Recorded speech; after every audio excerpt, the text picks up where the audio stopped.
अरे यही संस्कार तो बचपन से घुट्टी में हमारे बच्चों को पहले पिलाए जाते थे। अपने जीवन को, अपनी सुख सुविधाओं को बेटे पीछे रखना, पहले समाज को आगे लेकर के चलना, ये हमारा भारतीय दर्शन था। आज समस्या यही तो खड़ी हो गई। इतने सेल्फिश हम लोग बनते चले जा रहे हैं। मानवता, परहित जो है ना, सेवा परोपकार का भाव खत्म। बस मैं हूं, मेरा भला होना चाहिए। ये संस्कार पता नहीं कहां से हम लोगों ने अपने दिमाग में प्रवेश करा दिए। निवेदन मैं आप लोगों के बीच में कर रहा हूं, ध्यान से बात को सुनने का प्रयास कीजिए। बड़ा कौन? जिसके अंदर मानवता है। और मानवता का उदय कैसे होता है? मानवता का जन्म कैसे होता है? केवल मनुष्य का शरीर लेने से कोई मनुष्य नहीं बन जाता। बड़ी यूनिवर्सिटी में एडमिशन लेने से कोई मानव नहीं बन जाएगा। बड़ी डिग्रियां हासिल करने से कोई मानव नहीं बन जाएगा। ऋषि कहते हैं कि अगर शिक्षा के साथ बच्चों को संस्कार नहीं दिए तो वो शिक्षा बेकार है। अगर शिक्षा के साथ संस्कार नहीं है तो आज का एजुकेटेड पढ़ा लिखा व्यक्ति इंजीनियर बनकर के वो घटिया सामग्री से पुल का निर्माण कराता है और उस पुल के नीचे दब करके सैकड़ों लोग मर जाते हैं।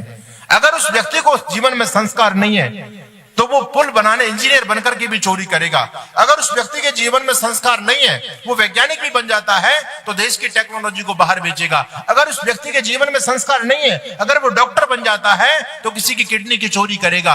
अगर उस व्यक्ति के जीवन में संस्कार नहीं है, उसको संस्कार नहीं दिए तो वो न्यायाधीश बनने के बाद में न्याय को बेचने का काम करेगा।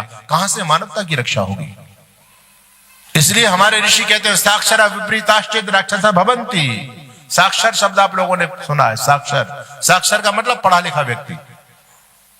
साक्षर को उल्टा करो, क्या बन जाता है? राक्षस। साक्षरा विपरीताश्चेद राक्षसा भवन्ति। यदि जीवन में केवल साक्षरता है, संस्कार नहीं है, तो वो व्यक्ति पढ़ा लिखा होने के बाद भी राक्षस बन जाता है। आज इस धरती को खतरा अनपढ़ लोगों से नहीं है, पढ़े लिखे लोगों से है। आज वृद्धाश्रमों में किनके माता पिता सड़ रहे हैं? अनपढ़ लोगों के, पढ़े लिखे लोगों के? बोलो, पढ़े लिखे लोगों के हो रहे हैं। आज जो भी छल फरेब, लूटपाट, झूठ और जो अनैतिक जो कर्म हो रहे हैं, पढ़े लिखे लोगों के द्वारा हो रहे हैं, अनपढ़ लोगों के द्वारा हो रहे हैं। आप सभी जानते हैं, आपके पास में फोन आता है, बस एक कोड पूछेंगे, बड़े पढ़े लिखे लोग अकाउंट खत्म कर देंगे आपका। तो ये जो शिक्षा चली है, आज हमको ये चिंतन करना, कहीं हम तो इस भौतिकवाद की शिक्षा में ये चश्मा हमारी आंखों पर भी तो नहीं चढ़ा हुआ? हमारे बच्चे भी तो इसी दिशा में नहीं जा रहे? आज जो समाज बिगड़ रहा है, इस समाज के बिगड़ने का दोषी मैं बच्चों को बिल्कुल नहीं मानता हूं। बिगड़ गए बच्चों वाले। बच्चों वालों को, बच्चों को संस्कार क्या देना चाहिए ये उनको पता नहीं है, इसलिए बच्चे बिगड़ रहे हैं। ये बिल्कुल फैक्ट है, बिल्कुल सत्य है। बचपन से आप अपने परिवार का जैसा माहौल बना दोगे, बच्चे वैसे सब कुछ। जिस परिवार में प्रतिदिन यज्ञ होता है, संध्या होती है, उन बच्चों को बचपन से यज्ञ करना आ जाता है, संध्या करनी आ जाती है। और जहां ये चीज नहीं है, उनके लिए बहुत बड़ी चीज है, वो कभी समझ ही नहीं पाते, सीख ही नहीं पाते। तो हम जैसा माहौल देंगे समाज को, मनुष्य समाज की इकाई है, इस मनुष्य को आप जैसा माहौल देंगे, समाज वैसा बनेगा। इसलिए हमारे ऋषि लोगों ने संस्कारों पर विशेष बल दिया। संस्कारों पर विशेष, ऋषि दयानंद ने स्पेशल संस्कार विधि ग्रंथ लिख दिया कि कभी संस्कारों में कमी ना रह जाए। पंडित जी बोल रहे थे ना, आप धन संपत्ति मत दो अपने बच्चों को, कुछ दिन बच्चे परेशान हो जाएंगे। खिलौना नहीं दोगे तो बच्चा कुछ दिन रोएगा, लेकिन यदि बच्चे को संस्कार नहीं दिए तो जीवन भर रोएगा। यह बिल्कुल फैक्ट बात है। आज कहीं ना कहीं हम भी उसी चीज का अपने बच्चों के साथ में अन्याय कर रहे हैं। वो चीज हम लोग नहीं दे पा रहे हैं। मैं आपसे एक बात पूछता हूं, आप अपने बच्चों को बड़ा बनाना चाहते हो या बढ़िया बनाना चाहते हो? क्या बनाना चाहते हो? बोलो। अरे बड़ा बनाना चाहते हो या बढ़िया बनाना चाहते हो? वास्तव में देखा जाए तो सब बड़ा बनाने के चक्कर में पड़े हुए। बढ़िया तो तुम बोल रहे हो मेरे सामने। अगर अपने बच्चों को बढ़िया बनाना चाहते होते तो सारे अपने बच्चों को, पोतों के हाथ पकड़ करके यहां जरूर लेकर के आते। 3 दिन से मैं देख रहा हूं, चलो आज तो 26 जनवरी है, सुबह के समय आपके बच्चे स्कूल चले जाते हैं, लेकिन रात के समय तो बच्चे रहते हैं। कितने लोग अपने बच्चों को लेकर के आ रहे हैं? जहां बच्चों को बढ़िया बनाया जाता है वहां बच्चों को लेकर के नहीं आते और कह रहे हैं बच्चों को बढ़िया बनाना चाहते हैं। कहां बढ़िया बनाना चाहते हैं? हम केवल उनको डॉक्टर बनाना चाहते हैं, इंजीनियर बनाना चाहते हैं, आईएएस बनाना चाहते हैं, आईपीएस बनाना चाहते हैं, जज बनाना चाहते हैं। बनाइए, इसका हम निषेध नहीं करते, लेकिन याद रखना इन सब के साथ यदि संस्कार नहीं दिए तो उन आईएएसों से समाज का भला होने वाला नहीं है, उन डॉक्टरों से समाज का भला होने वाला नहीं है। इसलिए सबसे पहले बढ़िया आदमी को आदमी बनाना है। इंसानियत जो आज दम तोड़ रही है, वो इंसानियत हमको अपने बच्चों के जीवन में देनी है। इसके लिए आपको प्रयास करना है। अगर आपने ये काम किया तो निश्चित आपका गृहस्थ सफल हो जाएगा। नहीं तो कितनी बड़ी कोठी बना लो, कुछ सुख देने वाली नहीं है। कितने सारे एग्जाम्पल आप अखबारों में रोज पढ़ते रहते हैं, है ना। तो सबसे बड़ी समस्या है संस्कार न देना कारण बच्चों को। आज हम इसकी भूल कर रहे हैं। मैं बार बार कहता हूं कि आज का ऐसा परिदृश्य है, आप जैसे संतानों को बनाना चाहते हैं, जैसा समाज को बनाना चाहते हैं, वैसे पहले खुद बन जाओ। परिवर्तन बच्चों के जीवन में भी आपको देखने को मिलेगा। लेकिन हम केवल बच्चों को टीच करते हैं, अपना व्यवहारिक जीवन हम नहीं देखते। हम केवल बच्चों को प्रेरित करते हैं, बेटे तुमको 4 बजे जगना चाहिए, तुमको जल्दी जग करके योगा करना चाहिए, तुमको पढ़ाई पर ध्यान देना चाहिए, तुमको मोबाइल नहीं चलाना चाहिए। और खुद मोबाइल चला रहे हैं, खुद 7 बजे तक सो रहे हैं, खुद अपनी दिनचर्या नहीं करते, न संध्या करते, न यज्ञ करते। तो बच्चे कहां से सीखेंगे? फिर तो सारा गड़बड़ काम होना ही है। तो आप गृहस्थी लोग हैं, गृहस्थाश्रम सबसे महान है या नहीं? 4 आश्रमों में सबसे बड़ा आश्रम कौन सा है? बोलो, अरे बोलो तो सही। समझ में आ रही है बात, नहीं आ रही है आपके? कौन सा आश्रम बड़ा है? संन्यास बड़ा नहीं है क्या? जब अपनी बड़ाई अपने आप ही मार रहे हो आप लोग। गृहस्थ आश्रम को महान बताया क्यों? क्योंकि गृहस्थ एक तपोवन है। याद रखना, गृहस्थ की तपस्या बहुत बड़ी है। सन्यासी कितनी बड़ी तपस्या नहीं है, वानप्रस्थ और ब्रह्मचारी कितनी बड़ी तपस्या नहीं, जितनी तपस्या गृहस्थी की है। इसलिए गृहस्थ मान है। अगर हमारा जीवन तपस्या पूर्ण युक्त नहीं है तो फिर केवल आप कह सकते हैं कि गृहस्थ मान है, वो गृहस्थ मान है नहीं। अब गृहस्थी का कर्तव्य, आज संतान निर्माण की हम बात कर रहे हैं। गृहस्थ कब सफल होता है?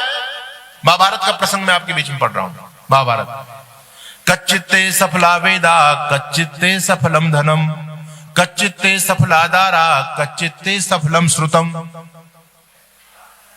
पुराने समय में ऋषि महर्षि वेदव्यास के पास में पहुंचे, तो जब कोई किसी के पास में मिलने जाता तो हालचाल लोग लेते हैं, भैया कैसे हो, क्या काम चल रहा है, घर परिवार में सब ठीक ठाक है। तो पहले जो हालचाल लेने का तरीका था वो अलग था। ऋषियों ने पूछा, कच्चित्ते सफला वेदा, तुम्हारा वेद पढ़ना सफल हो पाया? कच्चित्ते सफलम श्रुतम, जो तुमने सुना वो सफल हुआ? कच्चित्ते सफलादारा, तुम्हारा गृहस्थ धर्म सफल हुआ या नहीं हुआ? कच्चित्ते सफलम धनम, तुमने जो धन कमाया, व्यापार किया, बिजनेस किया, वो सफल हुआ या नहीं हुआ? अब ये कैसे सफल होगा?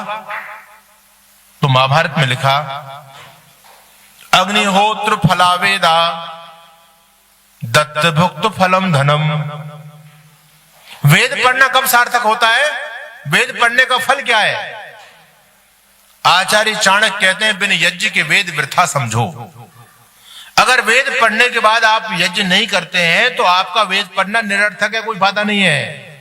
ये मैं नहीं कह रहा, ये महाभारत कह रही, आचार्य चाणक्य इस बात को कह रहे हैं। अग्निहोत्र फला वेदा, वेद का फल है अग्निहोत्र, यज्ञ।